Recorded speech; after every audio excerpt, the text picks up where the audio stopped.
Welcome to NarrativeNook audio tales where enchanted stories come to life.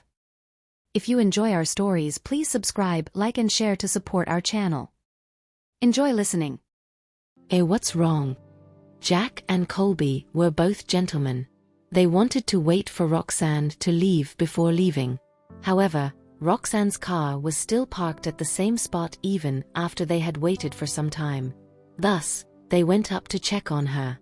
Roxanne felt a little helpless. The car's broken. Maybe some parts weren't fully repaired from the accident last time. Hearing that, Jack and Colby exchanged glances, and Jack offered, "Let me help you to check." With that, he got into the vehicle to check on it. He had always been interested in cars, so he thought something like that was happening because Roxanne did not understand them enough. Just as he was about to get to work, he heard Roxanne say, "This car was knocked by another car some time ago. Maybe the mechanics missed a few parts. I'll get it repaired another day." At that, Jack stopped whatever he was about to do. Since she already knows what the problem is, then it's definitely not a man-made problem. Then, "Let me send you home," Jack offered. However, Roxanne hesitated for a moment. "Oh, there's no need to bother, Mr. Damaris. My house is in the opposite direction of yours." Raising his brow, Jack glanced at Colby, who was standing outside the car. "Or do you prefer to have Dr. Galloway send you home?" Roxanne instinctively glanced in the same direction. When Colby noticed their gazes were fixed on him, he could not help but frown in confusion.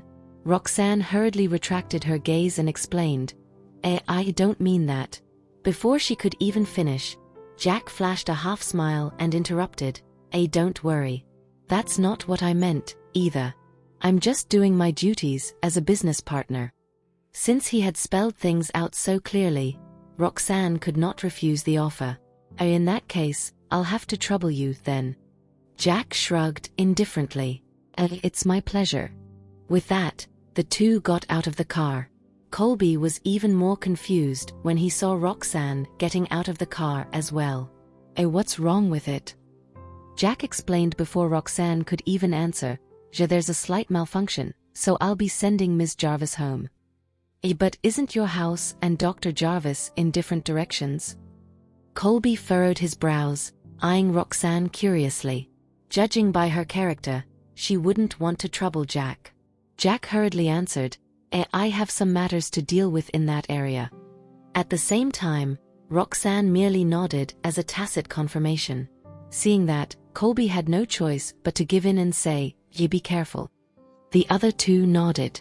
With that, they passed by Colby and got into Jack's car. While Colby watched the car fade into the distance, his expression slowly turned glum. "I remember they were both looking at me just now. If I guessed it correctly, Roxanne must have chosen Jack earlier." Following that line of thought, Colby felt his blood boil. Him again. Roxanne will never notice me as long as there are others around. To her, I'll always be a business partner. Why is it that she can see Jack as a friend? She has known me longer than him. The only plausible reason Colby could think of was the difference in his and Jack's status. Silently, he swore to himself that he would one day rise to a level that Roxanne could not reach. Alas, Roxanne was clueless about Colby's thoughts as she sat in Jack's car, feeling a little uneasy. She originally wanted to take the back seat, but she figured it would be impolite. Therefore, she decided to take the front passenger seat. Though the car had been driving on the road for some time, Jack seemed to have no intentions of talking, which made her feel slightly awkward. After what seemed forever, Jack's voice finally rang out. Why didn't you choose to go with Dr. Galloway?" Truth was, he was taken aback by Roxanne's reaction earlier. Hearing that, Roxanne hesitated for a moment before answering calmly, "Dr. Galloway and I interact a lot at work, so I'm trying to avoid any private interaction with him to ensure our collaboration isn't affected." Jack still did not understand her intentions. "Are you saying we're not working together enough?" Roxanne was caught off guard by his question. Several seconds later, she finally explained, "It's different. Our collaboration with Damaris Group is only temporary. Besides, we never interacted much during work. Strictly speaking, Roxanne and Jack met only when there were business-related matters. In that project, Damaris Group was more like an investor than a business partner. After listening to her, Jack nodded, finally what he meant to Roxanne. Once again, silence filled the entire car. Several moments later, Jack seemed to remember something, and he suddenly glanced at her. Sensing his gaze, Roxanne turned to give him a bemused look. By the way, my family is organizing a medical consultation in 2 days. Would you be interested to join us? A medical consultation. Roxanne immediately recalled the children she saw at the orphanage. If she could help the children, she would naturally be more than happy to join. However, she was a little hesitant the moment she remembered there was a project she still had to deal with. At the same time, she felt a sense of guilt creep into her heart for feeling hesitant. As if reading her mind, Jack added, "The target groups of this medical consultation are those from orphanages and nursing homes. We'll be sending the medical staff to them. And after your amazing performance last time, Grandpa has told me to share some of the Damaris family's medical knowledge with you." With that, he shot her a meaningful look, saying, "I believe this was your original purpose for joining the medical consultation, right?" In terms of traditional medicine, no one was more knowledgeable than the Damaris family. Jack's words was right on point. Now that her thoughts were shifted in his favor, she met his gaze and admitted, "You're right, so please let me know the time and location once it's decided." Jack knew she would never reject the invitation. Hence, he merely nodded with a smile when he heard that. As for the remainder of the journey, the two spent the time discussing the medical consultation.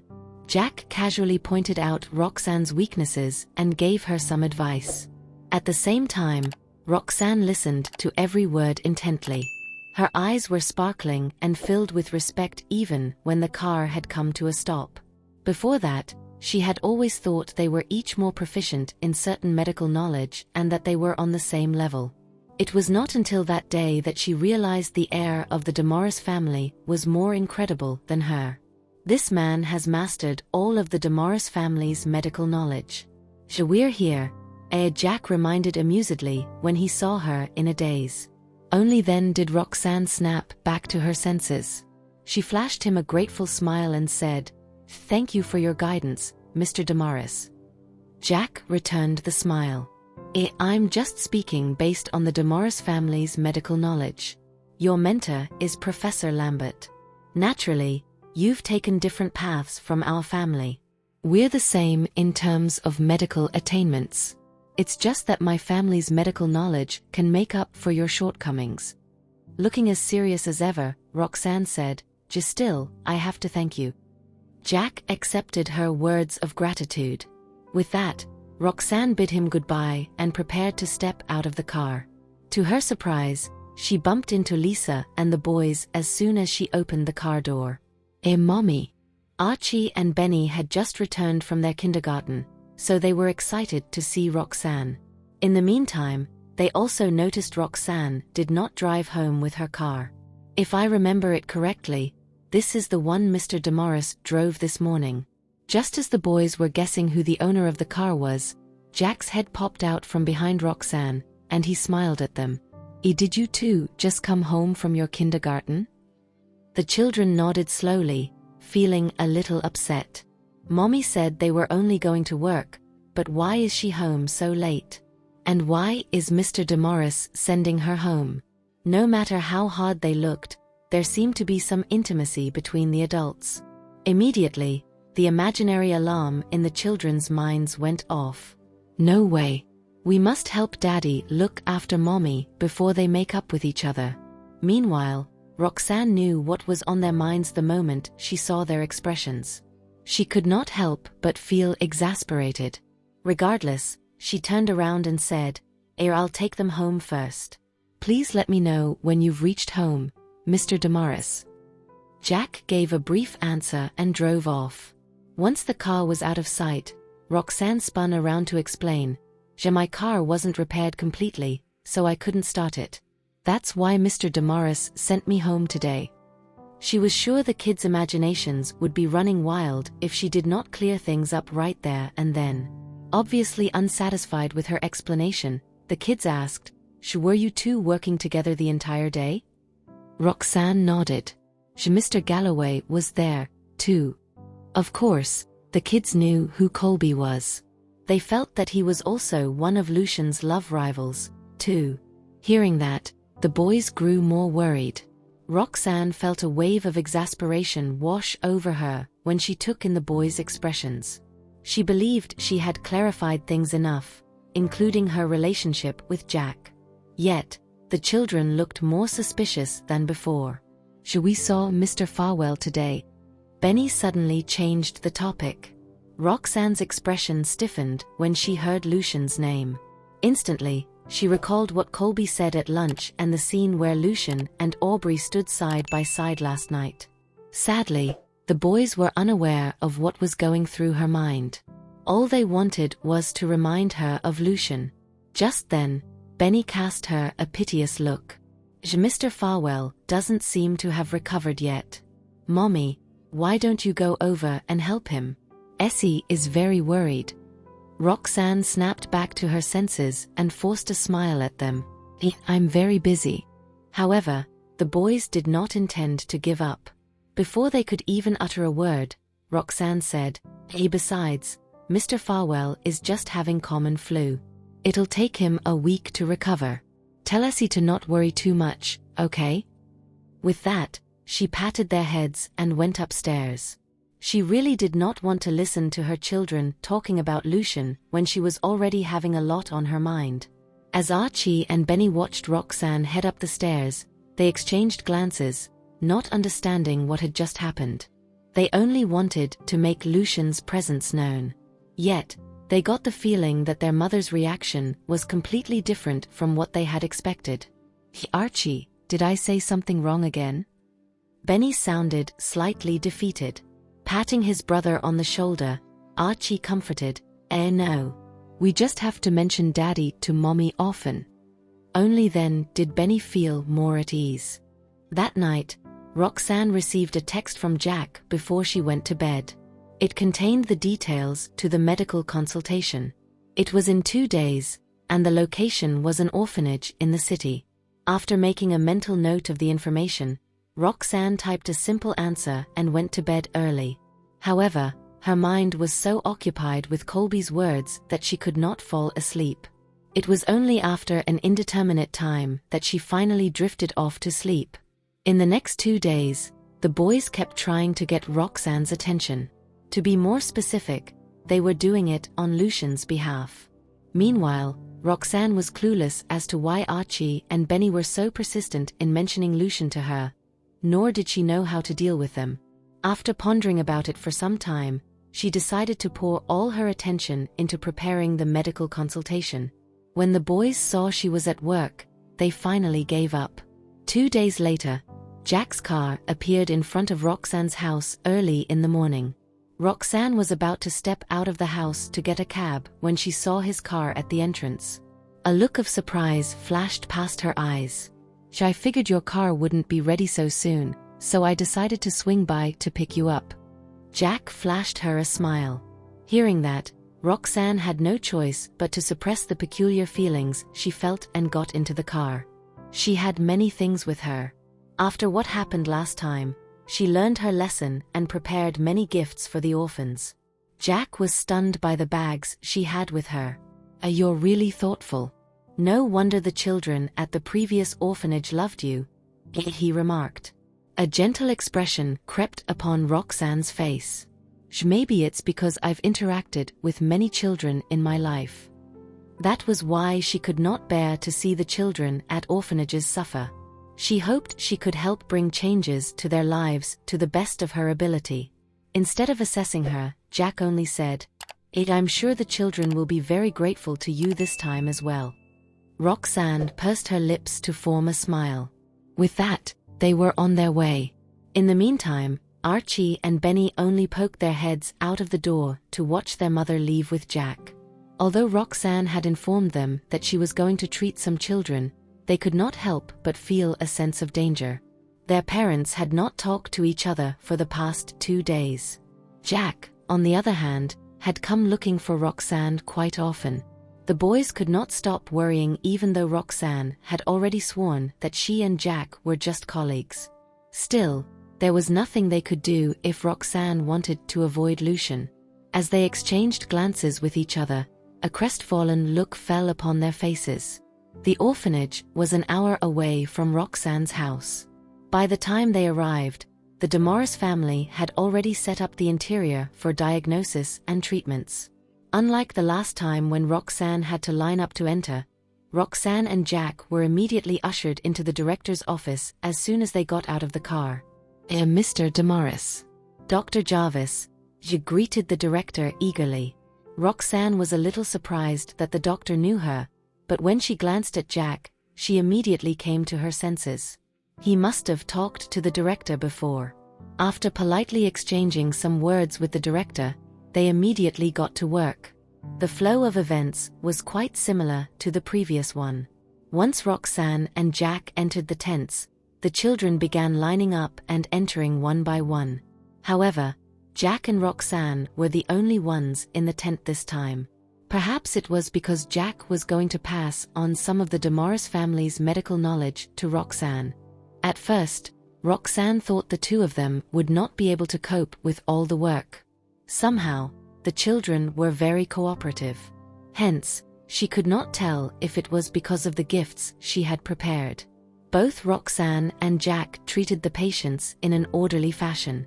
Perhaps it was because the orphanage was in a city and had better facilities compared to the previous one. Apart from some congenital disabilities, the children were mostly fine. As the number of children still waiting in line gradually reduced, Roxanne, too, gradually felt more relaxed. When the last child in line entered the tent, Roxanne took out a stuffed bunny and gave it to him. Surprised, the boy looked up and thanked her politely. "Thank you, Miss Jarvis." He then carefully took the stuffed bunny from her. Roxanne could not help but pat him on the head, beaming.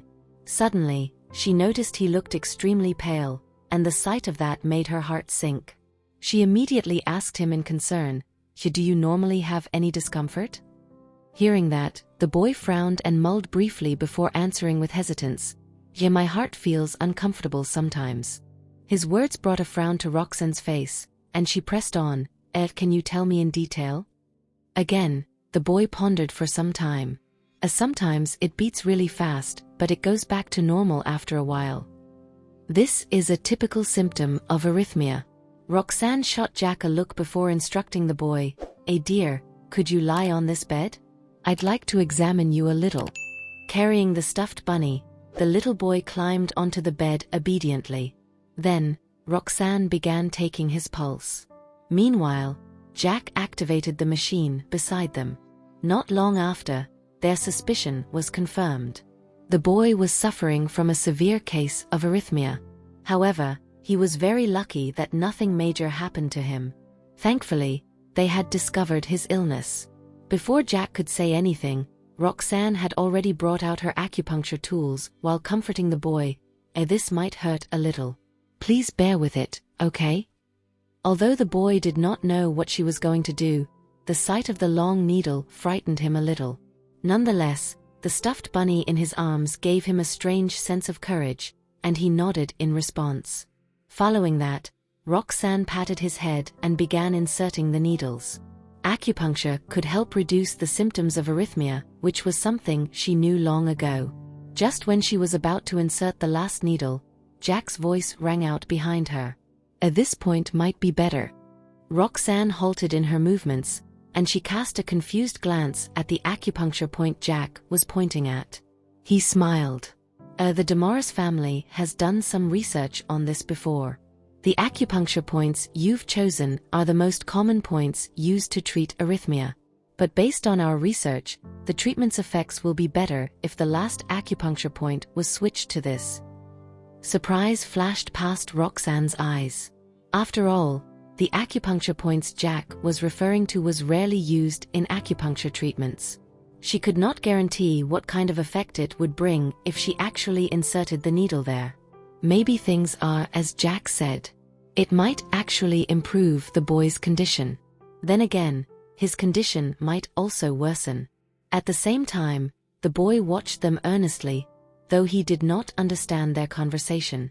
However, he trusted them with all their heart and did not question them. After thinking about it carefully, Roxanne looked up at Jack, whose gaze was brimming with confidence.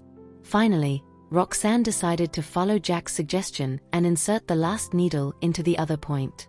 After some time, Roxanne asked concernedly, Do you feel uncomfortable anywhere?" The boy shook his head. He felt nothing apart from the moments the needles were inserted. Only then did Roxanne feel relieved. She waited for a little while longer before retrieving all the needles when the time was up. Seeing that, the boy sat up on the bed and asked naively, Miss Jarvis, am I healed?" A sharp pang hit Roxanne's heart. No. "We'll need to continue observing you in the future. Remember to pay more attention to your health and don't take part in vigorous exercises, okay?" The boy nodded. Then, Roxanne prescribed him some traditional medicine, to which Jack gave many suggestions. After a thorough contemplation, she still accepted his suggestions and made changes to the prescription. When that was completed, the boy took the paper and went looking for the staff responsible for packing the medicines. Sadness was written all over Roxanne's face as she watched him leave. Perhaps it was because the medical consultation had gone extremely well and the boy's illness was not too severe. Still, Roxanne could not help but feel bad for him. If he were an ordinary child, his parents would do everything in their power to care for him if they found out about his condition. But this child is an orphan. If not for this medical consultation, he would have. Just as she was about to be overwhelmed by sorrow, Jack's voice sounded from behind her. Don't worry. The follow-up treatment from my family's medical consultation is free. We'll continue to observe his condition until he has recovered." Upon hearing that, Roxanne turned around and shot him a grateful look. "I'd like to thank your family on behalf of the kid." Jack let out a hearty laugh. After calming himself down, he raised his brow at the remaining gifts she placed by the wall. "What are you going to do with these?" Following his line of sight, Roxanne grabbed the bags and informed, Please wait for me. I'll distribute these to the other children." Hence, Jack nodded and waited patiently. Immediately, Roxanne stepped out of the tent, and the children's cheers immediately sounded on the outside. Jack chuckled, for he had expected how much the children would like her. "Mr. Damaris, this is the log for today's medical consultation. Please have a look." An employee handed Jack a folder. Hence, Jack nodded and accepted the folder. He had just flipped open the first page when the sound of a phone ringing filled the tent. Glancing in the direction of the sound, he spotted Roxanne's phone flashing on the table.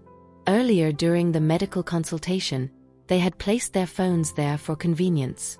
However, Roxanne forgot to take it with her when she left. Flashing the employee a smile, Jack walked to the table and looked at the phone. The name on the caller ID was none other than Lucian. Jack raised his brow and turned his head to glance at the tent's entrance. The children's cheers never stopped, and Roxanne's laughter could be heard in between. Clearly, Roxanne was having a great time with the kids and would not be back so soon. At that realization, Jack retracted his gaze and picked up the phone. Lucian did not speak right away, so Jack purposely kept quiet, too. It was not after some time that Lucian's deep voice rang out. What are you doing?" As if having just returned to his senses, Jack responded in an exaggerated tone, Mr. Farwell? Geez, I was expecting someone else. Why didn't you say anything? What is it, anyway? Do you need something from Miss Jarvis? Right as he finished his words, a dead silence took over the conversation. Though Jack said nothing else, the look on his face could easily make others misunderstand. For a moment, only the sound of their breaths could be heard through the phone. It was as if they were at a standstill. Neither of them spoke or hung up. Where's Roxanne? Lucian's voice finally rang out again after some time. Only then did Jack let out a chuckle. He kept quiet for a moment and finally uttered, "Miss Jarvis is busy. I can help you convey your message to her instead." A grim look instantly spread across Lucian's face. "Roxanne's with Jack again, huh? And she even let him take care of such a private device?" When he thought of the purpose of his call, the atmosphere around him grew terrifyingly tense. Caden, who was standing opposite Lucian, felt his heart sink when he saw the scowl that spread over the latter's face. Crap. Who on earth answered the phone? Who can make Mr. Farwell so furious? That won't be necessary, Lucian snapped coldly. Since she's busy, then I'll call her later to talk to her myself. Meanwhile, Jack arched a brow. I'm afraid you might have misunderstood something, Mr. Farwell. I'm just working with Ms. Jarvis out here. If you don't believe me, I can get her to answer the call now. While saying that, he instructed someone beside him to get Dr. Jarvis. Before he could finish, Lucian interrupted in a threatening tone. Of course, I believe you're working closely with Roxanne. However, I hope you should at least have some self-awareness. Stay away from her unless it's related to work. I don't mind personally teaching you a lesson when it is necessary. With that, he hung up without waiting for a response from Jack, who eyed the darkened phone screen in amusement. I was just playing a little trick on him. Who would have known Mr. Farwell would actually lose his cool and threaten me? Looks like Roxanne and Mr. Farwell are much closer than I thought. Or maybe he's thinking the same about me and Roxanne. With that thought in mind, Jack cast a meaningful glance outside the tent where Roxanne's voice came from. I wonder what Lucian means to her. Just then, the employee asked tactfully, Mr. Damaris, should I still get Dr. Jarvis to come in? Her voice immediately brought him back to reality. Returning Roxanne's phone to where it was, he shook his head and said, No. It's all right. After all, he only said that to put on an act. Hearing that, the employee gave a brief response and returned to her seat. At the same time, Roxanne had finally freed herself from the children and entered the tent with all smiles.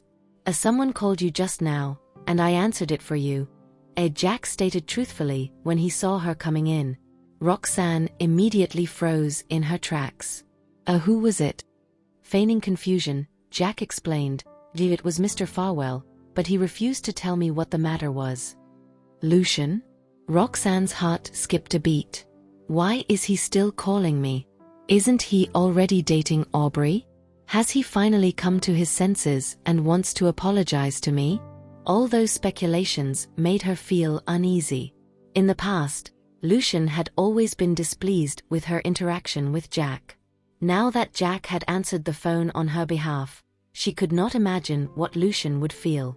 Realizing what she was thinking, Roxanne clenched her fist to snap herself out of it. No. He'll be fine. Lucian was just using me. I'm sure he was just faking his displeasure in the past. With that, she put her thoughts away and gave Jack a firm nod. Okay. I'll take care of it. Jack had been staring at her ever since she returned. Naturally, he did not miss the look of anxiousness on her face earlier. I believe it was rather rude of me to answer the call for you. I hope you don't mind. Hearing that, Roxanne grinned as if everything was fine. It's okay. Still, Jack probed. I wonder why he called you. I tried asking him, but he refused to tell me. In response, Roxanne shook her head. I don't know either. Intrigued, Jack raised his brow. Though Roxanne thought she had done a good job at concealing her emotions, he still saw through her. After all, the change in her expression was too obvious from the moment she stepped into the tent. Indeed, the phone call stirred up some emotions in her heart. Looks like Lucian has a special spot in her heart. This is interesting. Meanwhile, in the CEO's office of Farwell Group, Caden peered at Lucian fearfully. Lucian had been looking unhappy ever since he hung up. To be more specific, he had been like that ever since Jack spoke. In fact, even the temperature around him lowered. Judging from his experience in dealing with Lucian, Caden knew he should keep his mouth shut to avoid triggering the former's fury. However, that was clearly impossible. Caden uttered carefully, Mr. Farwell, how should we deal with the medicinal herbs? Lucian had been sick for the past few days. During that period, he had instructed Caden to order a batch of medicinal herbs from Herbscape Group's branch. At first, Caden did not know what Lucian wanted to do with them. It was not until Caden witnessed Lucian making a call that he understood the situation. The first thing Mr. Farwell did the moment he recovered was to help Ms. Jarvis solve her problem. At that realization, Caden could not help but feel touched on Roxanne's behalf. Alas, it was the wrong person who answered the call, and Lucian's kind intention was not made aware of. Caden could not help but pity Lucian. He originally thought Lucian would give up on the idea of giving Roxanne the medicinal herbs out of anger. To his surprise, Lucian fell silent for a moment before saying, send them over." Lucian's words, which were laced with anger, stunned Caden. Did I hear him right? Isn't he mad? Still, he wants to send the medicinal herbs to Ms. Jarvis? Caden hesitated, not sure if he should carry out Lucian's orders. When Lucian spotted Caden still in his office, he uttered coldly, "Hey, what are you waiting for?" Hearing that, Caden straightened his back and responded, "I'll work on it now." With that, he spun around and exited the office. In the meantime, Lucian glanced at his darkened phone screen as his gaze darkened too. Lately, Estella always returned home with an expectant look. Sometimes, she would even stay up late, claiming that Roxanne would visit and treat Lucian. Of course, Lucian knew Estella had already reported his condition to Archie and Benny. He surmised the boys would have already relayed the information to Roxanne and told her to see him.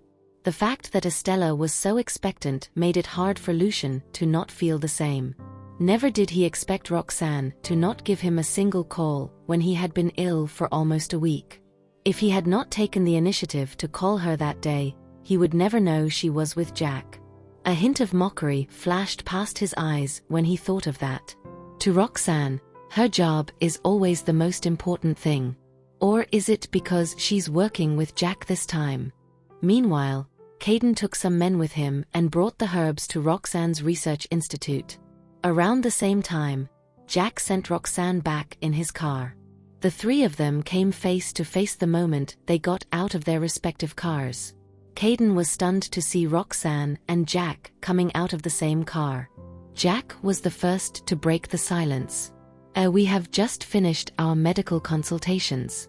Ms. Jarvis' car broke down, so I sent her back.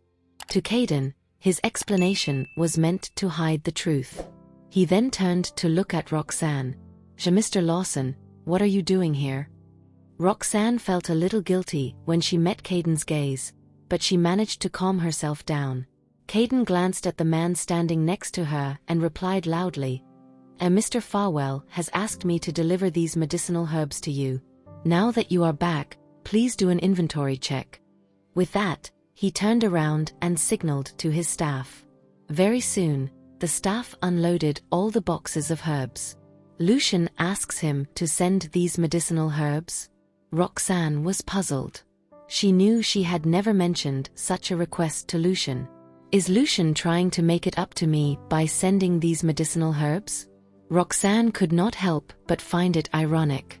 Jack, on the other hand, raised his brows in surprise when he saw the medicinal herbs.